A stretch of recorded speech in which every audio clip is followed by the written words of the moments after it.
All right. Well, good afternoon, everybody. Glad you're here today. Welcome to the Pastor's Bible Study. Those of you here in the room, welcome. Those of you that are, join us online, want to welcome you. And glad you're with us.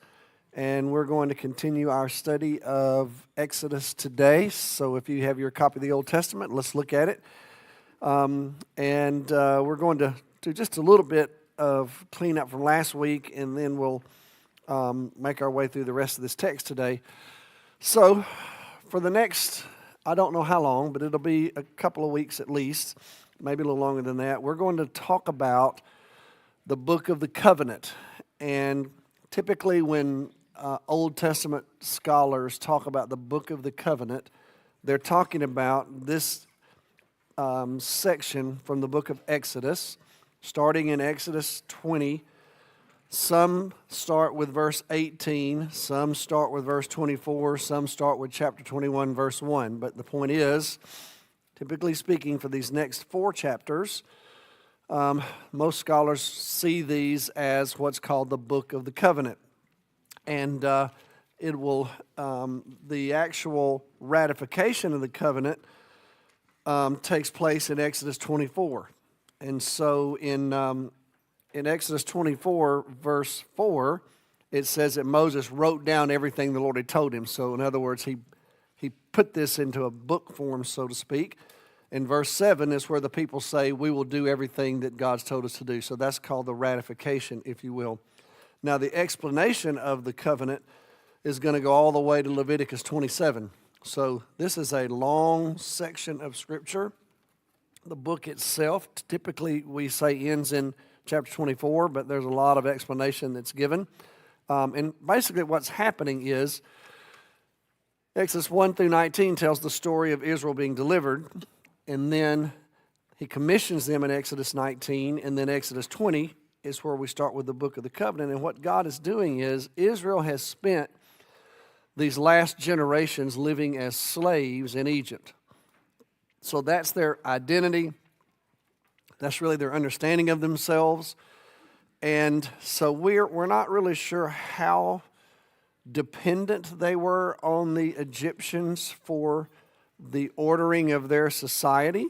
But evidently, because they were living as slaves, we just assume that's what happened. And so now they're going to be living as free people. And so what the Lord is doing is He is basically going to lay out for them how they're supposed to behave with regards to each other. And they're going from being slaves to living in an ordered society that God is going to prescribe for them. So it's going to take a little while for them to figure this out. And remember, we talked a little bit about this last week. As the law unfolds in the book of Exodus, it is paradigmatic law. That means paradigms are laid out. And remember, we talked about how we in the West, particularly in America, we practice and observe what's called exhaustive law. That means that the laws that we write are exhausting. But what typically is meant by that is our case law tries to cover every single imaginable case. Paradigmatic law is rooted more in common sense. You get the basic core message, and then you're trusted to apply it with common sense kind of across the board. And so there will be some specificity to it as it's laid out, but there's also going to be a whole lot of room for the judges of Israel to take this and apply it somewhat across the board. I think what I told y'all last time was if the text were to say you can't steal your neighbor's sheep or your neighbor's cattle, and then your argument is, well, I didn't, I stole my neighbor's goat. Well, since that's not, if in America, if that's not laid out, well then the exhaustive law approach means, well then the law has to be written to keep you from stealing the goat. Paradigmatic law would say, well, you know good and well you couldn't steal the goat either, and so you would be held liable even if it wasn't spelled out, which is how this law is going to be written. So there's enough specifics to it to understand it, but there's a lot of room left for application, okay? So with that said, we get the core message of the law in Exodus 20, the 10 words, okay, or we call them the 10 commandments. Once we get those, let's go back and revisit verses 18 through 21, because here's Israel's response to the 10 words. Obviously, they've received this from God.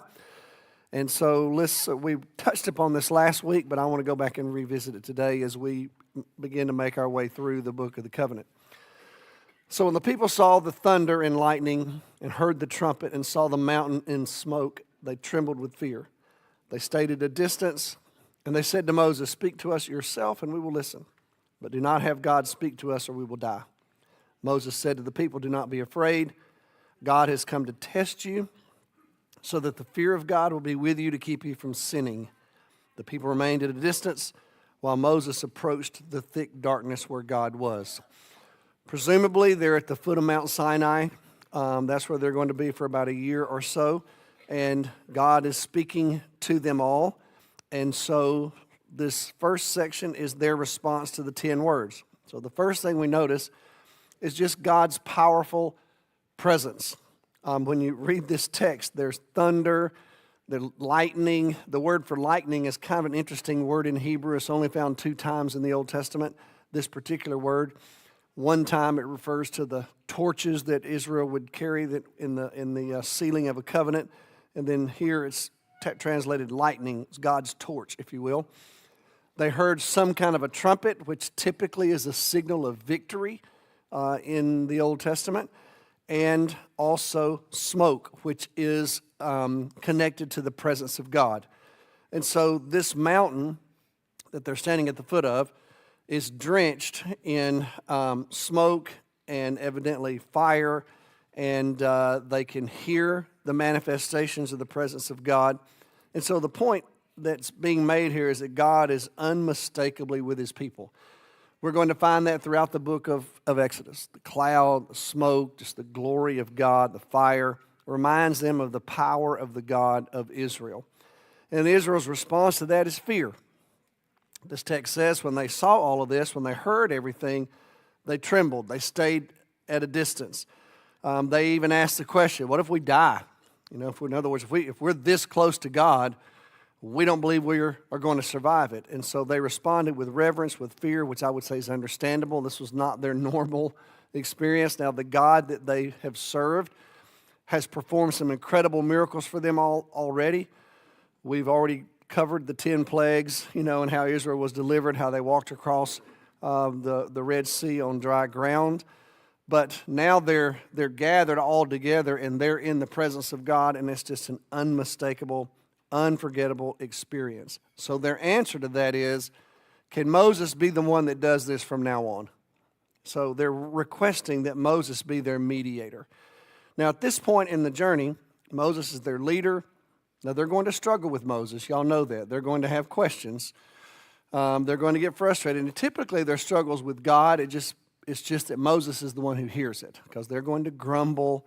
They're going to complain. Things are not going to go the way they want them to go. And y'all know how that is. The building is too hot, or the building is too cold, or the coffee's too thin, y'all know what I mean. It is what the music's too loud. I mean, the people in those days, they would get frustrated with things, and they weren't sure what to do with it. And so Moses just became the recipient of it, because he was the representative. But in their best moments, they really saw him as the man who's going to speak to God on their behalf, receive messages from God, and then share the messages from God with them. So in spite of some of the challenges, some of the troubles that they have, it really worked out to be, I think, a workable relationship for them. They want God to speak to him and speak through him to them. Now Moses, if you look at verse 20, interesting response from Moses. Moses says, God has made himself aware, or made himself known to you all. And he says, now don't be afraid, but be afraid. It's kind of interesting the way it's put in Hebrew. He says, you don't need to fear so much that you're fearing for your life, but you should have enough reverence for God that when you're tempted to sin, you'll be reminded of how holy he is. And that this experience will shape you and change you and challenge you to be the people God wants you to be. Now, that's a very challenging message from Moses, because Moses doesn't even know, and he's not even going to get to experience it. But when they get to the promised land, they're going to encounter all kinds of pagan people who are going to be engaged in all manner of pagan practices. And the challenge that Israel is going to face over and over and over and over and over is to accommodate the pagan practices and lifestyles and beliefs of all these people and somehow just fold them into the life of Israel. It's going to be really hard for them to maintain their distinction as the people of God. And so Moses is trying to go ahead and lay the groundwork right now. It's the majesty of God, it's the glory of God that you need to think about whenever you're tempted to do that, so that you won't just fall into the trap of accommodating all these pagan ideas and pagan beliefs and pagan practices. They're going to need that into the future. And then interestingly enough, the people are afraid that if they are too close to God, they will die. And then notice what Moses does.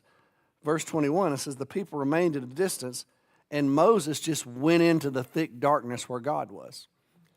So for whatever reason, Moses believed that it was okay for him to just go forward and advance into the presence of God, while the rest of Israel was afraid if we go any further, we're going to die. It's kind of an interesting contrast between him and the rest of these people. What it is going to do is distinguish him in some ways from them, in that he really is going to be viewed as their leader. And he is the one who can do this. He's the one who can actually approach the very presence of God. And so what's happening right now to me is we're distinguishing this guy as a leader, and we're also experiencing God's call on the life of these people. Now, with that said, when you come to this next passage, verse 22, I'm just calling that the response of God's people. What should the response of God's people be to the glory and the majesty of God? Worship. That's what should happen. The people of God have been wired by God to worship. You know, when we talk about being created in the image of God, which is what the Bible says about us, that means a lot. We spend a lot of time in theological reflection trying to fully unpack what it means to be created in the image of God. And there are libraries that could be filled with the material that's been gathered by scholars. To be honest with you, we don't know everything about it. It's so multifaceted to be created in the image of God. There's a sense of eternity that is within us. It's inherent within us because of the image of God. It causes us to be unique in all of creation. The animals were not created in the image of God. You know, the heavens declare the glory of God, but the heavens weren't created in the image of God. Human beings have this very unique role to play in the universe. And so to be created in the image of God, a part of what that means is that we have been given the capacity to relate to God in a way that none of the rest of creation does. And it's done on a voluntary basis with freedom woven into it. And so all of that is connected to God's image in humanity. And so it's fascinating when you do archaeological research, when we've had so many people who've studied the history of humanity, and there's all kinds of questions about it. But what's fascinating is when you look at civilizations, once you get to a certain era where we kind of have an understanding of how people actually lived and engaged in relationships, the civilizations that we've uncovered, that we've been able to study anthropologically, all have altars. So there's something about worship that just seems to be woven into the human experience. Human beings across time and across almost every barrier worship. Now, they may not always know fully what or whom they're worshiping, but they worship. And our missionaries that we read their stories, they encounter all kinds of worship practices. Typically, what happens on the mission field, you don't have to convince unreached peoples that there's a God. They already believe that. It may not be an understanding of who our God is, but you don't have to convince them that there's a God. You don't have to convince them of spiritual practices. People across the world are in touch with the spiritual realities. You know, a few years ago, Cindy and I were in West Africa, and we were at a village. We were doing a medical clinic with our church. And so we had a big group with us, and we were way into the far reaches of West Africa in a rural community. And it was a place where the gospel was really brand new. And so we had a large group of West Africans with us. We had a team of folks doing medical care and dental care. But we had a number of West Africans who were there to help us with translation. We were going to show the Jesus film in the village. We were set up in a school that was just outside the village. And then I noticed the first night, what they had told me was that one of the leaders of the movement that we're supporting there had already been to that village to secure the chief's permission for us to be there. That was all fine. We were able to set up the medical clinic. That was all fine. And then we had rented these vans that we all were driven up to the village with. It was about an 8-hour drive. And I noticed the first night that the drivers and the people that were there with us, the West Africans, all spent the night in the vans, because I saw them when I got up the next morning. And what I had been told was they had negotiated already prior to our arrival that there would be accommodations in the homes of the Africans in the village for each one of these Africans to stay in. If that makes sense. So I was a little surprised when I got up that first morning and all of the Africans on our team were sleeping in the vans and none of them had gone into the village. And so I actually got really busy that day and didn't think much about it. But that evening, we were planning to show the Jesus film in the village. Well, there was a little road that made its way up to the village, and it was a tree-covered kind of covering, almost like a brush arbor kind of feel.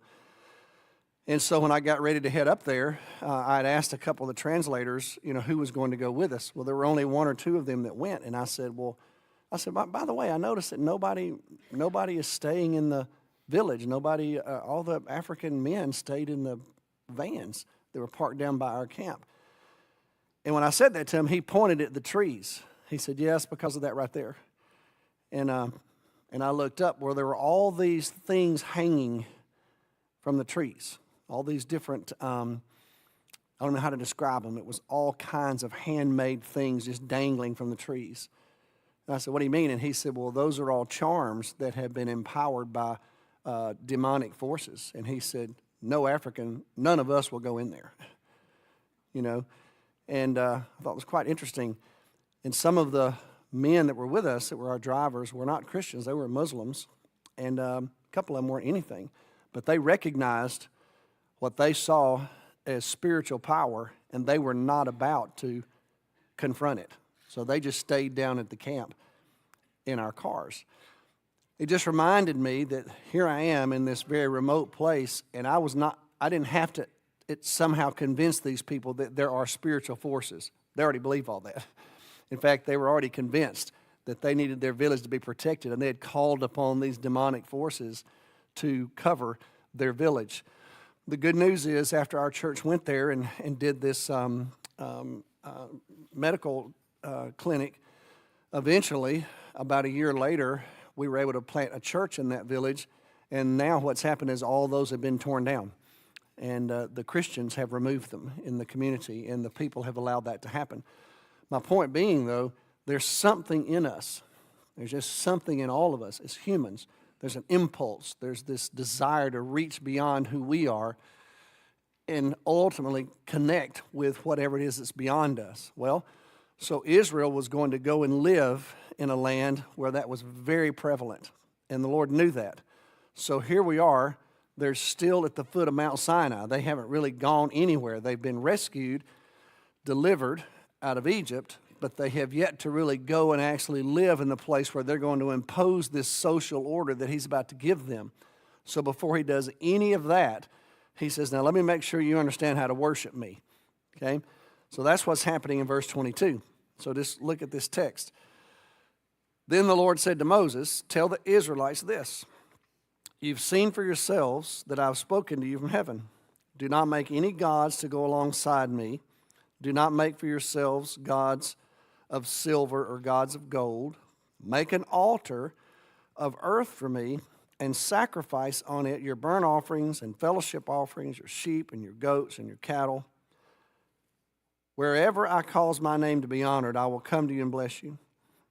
If you make an altar of stones for me, do not build it with dressed stones, for you'll defile it if you use a tool on it. And don't go up to my altar on steps, or your private parts may be exposed. So kind of an interesting, practical instruction from God.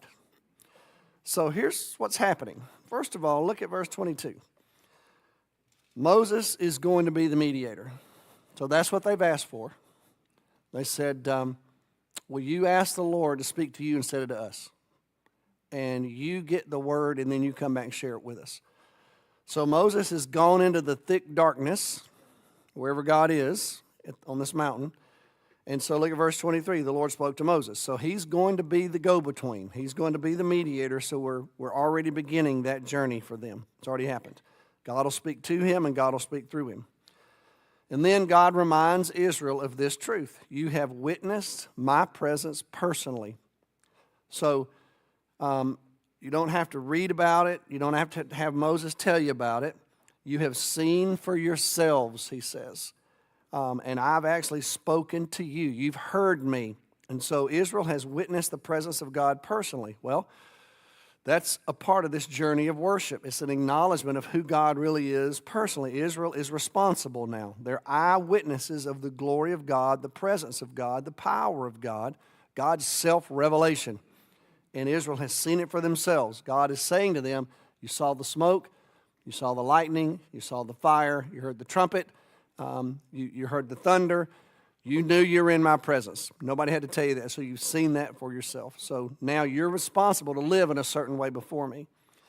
And then notice what God says. I've spoken from heaven, just to make sure that Israel doesn't all of a sudden start worshiping Mount Sinai. You know, because that's how humans are. Something happens special in a place, and all of a sudden that special place is revered. And he has said, I didn't speak to you from Mount Sinai. You just happened to hear me at Mount Sinai. I've spoken to you from heaven. So I'm not bound, in other words, by this earthly geographical location. Then here's the basic word from God. If you look at verse 23, he basically summarizes the Ten Commandments by quoting the core message of the Ten Commandments, where they begin. Don't make any gods, don't make any idols. Those are the first two commands, and it serves at the core, if you will, of the 10 words. I'm God, there are no other gods. So there can't be any idols. And so this is going to be a struggle for Israel for the rest of their existence in the Promised Land, because those idols are physical manifestations of the presence of God's. And they're very tempting because they're accessible, they're universal. They're going to be everywhere. Everywhere they go, they're going to encounter them. They're going to encounter Canaanites who are going to ask them, where's your God? Show us your God. Here's our God. We can't see your God. How do we know who your God is? And so it's going to be very tempting for them. And God's reminding them, do not do that. His point is, those idols become images of the gods they represent. You don't need any images of me. I've put my image in you. So I'm already present. You don't have to make anything to somehow symbolize my presence. Your very presence is also my presence because my image is in you. That's what we're going to learn theologically. So that's the core message of the 10 words. And what is the appropriate response from God's people whenever God reveals himself to us? Worship. Of course, we're supposed to worship God. That's how God's designed us. God has hardwired us for worship. And so he desires to be worshiped, as he should be, and he challenges us to worship him, not to worship him like the pagans do. He's preparing these people to live among the pagans. Well, you and I are to be people of worship as well today. You know, the worship of God is for the people of God, and so we're supposed to be experts in worship as Christians. It's what we do. It's one of the things God's called us to. And so as the people of God, we worship him together. That's our appropriate response to what he's done for us. And so you do that on your own. You should do that privately. You should do that personally. You should have practices in your life where you worship him on your own. But then there is something powerful about worshiping collectively and corporately with God's people, where you come into his presence with your fellow believers. God has just placed that desire in us. He's a part of being created in the image of God is also a desire to live in relationship. God exists in eternity in relationship with himself. He is Father, Son, and Spirit in eternity. And so he's created us to live in community with one another. The very first not good in the Bible. Remember what it was? It is not good for the man to be alone. God did not design human beings. It doesn't mean you have to be married. That's not the point. What he's saying is he did not design human beings to live in isolation. You know, you may have an occasional, I don't know what, Robinson Crusoe moment in your life, I guess, but that's not how you're designed to live. You're designed to live in community with the people of God. And so worship is both personal and private, but it's also corporate. And so God's going to give them instructions about how to do that, how to live that out on their own personal life, and how to live that out corporately as his people. Then the altar. They're going to have to make altars. They're going to be making their way across the land. They're going to be a mobile people for a while. So the altar for sacrifice was supposed to be done simply and practically, and that's what God says. God says, look, when you make an altar for me, just use dirt. You don't have to make some elaborate structure. As a matter of fact, he says, if you use stones, don't you mason the stones. Don't build some edifice for an altar. I'll give you further instructions later for what I want my house to look like. But when it comes to altars, keep them simple, and they're to be practical, he says. And I want them to be functional. So don't use dressed stones so that you can point at it and marvel at how talented you are in creating something for me. Just use stones as you find them. Put them in a place where they're practical enough where you actually can bring sacrifices to them. That's all you need to do. And if all you have is dirt, that's good enough. If you have stones, use them. But the point is, I don't want them to be so elaborate that somehow you think there's something mysterious about them, because that's not the point. What's supposed to happen, there's going to be a precursor for a permanent altar. But what's supposed to be happening is God's manifesting his presence and bringing his blessing. That's what's happening. And that's what he says. He says, I will show up when you obey me and you make these sacrifices and you offer up these offerings. If you're being obedient to me, I will show up and I will bless you. But don't do it in an elaborate way where it becomes a testimony about your ability, which is so tempting to us. It's still tempting to us. That so often that's where we find ourselves. And then we think these things are so special. We have to be careful about those things. So God will manifest his presence. He'll bring his blessing. And then finally, the altars were supposed to be sacred. They're supposed to be treated as a place where God is present. Now, the pagans will put these altars on hills, on high places. They'll build these stone edifices where the priests make their way all the way up to the top of them. And God says, I don't want you to do that. He says in verse 26, kind of interesting the way the NIV translates it. Your private parts will be exposed. In other words, the NIV says your naked, or the text says your nakedness will be exposed to the rest of the people. The reason that's important, y'all, is because here's what they're going to encounter when they get into the promised land. They're going to discover pagan people who somehow are going to associate sexual activity with worship. And it may sound really weird to us, but it was just very common. If you wanted to awaken the god of fertility, sometimes what they would do is they would engage in sexual activity as an act of worship to somehow challenge the god or goddess of fertility into action. And so the Israelites are going to go into a land where nakedness and sexual activity is going to be so prevalent. It's very foreign to their understanding, but it will be something that will be done in their presence. And, later we'll read about that as time progresses. We'll read about temple prostitutes and the like. Well, where that comes from is the corruption, if you will, of worship practices. It's called ritual nakedness in the ancient world, and it was very common. And so God said, here's the thing. You're just not going to do that. You're not going to engage in that. And so I want you to keep it simple, and I want you to keep the altars sacred. They're supposed to be treated as a place where I'm going to be present. So Alan Cole, in his little commentary on Exodus, he says that bad theology leads to bad morals. And that's what was lived out in the ancient world. These people had poor theology, and it wound up in all kinds of just crazy practices. And God's going to rule that out before they ever even leave Mount Sinai.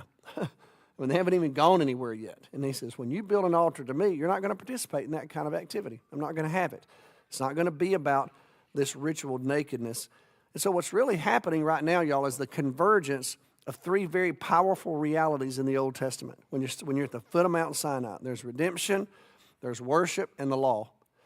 And we're going to spend the rest of the Old Testament kind of living through the weaving together of those threads, where God redeems His people respond to Him in worship, and then they go and live a certain way.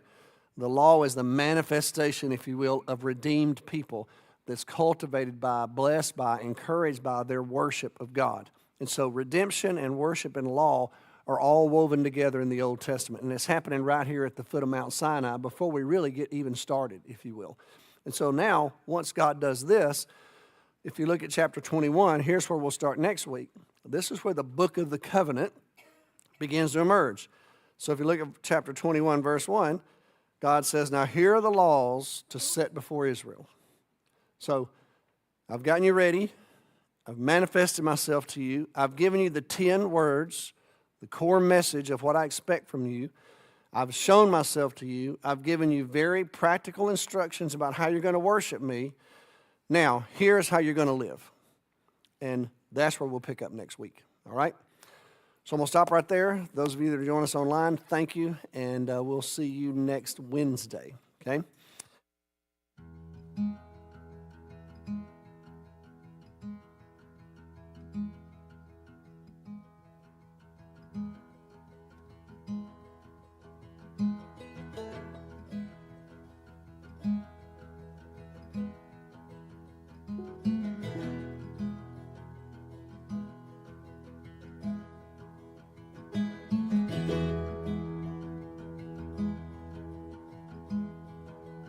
Thank you.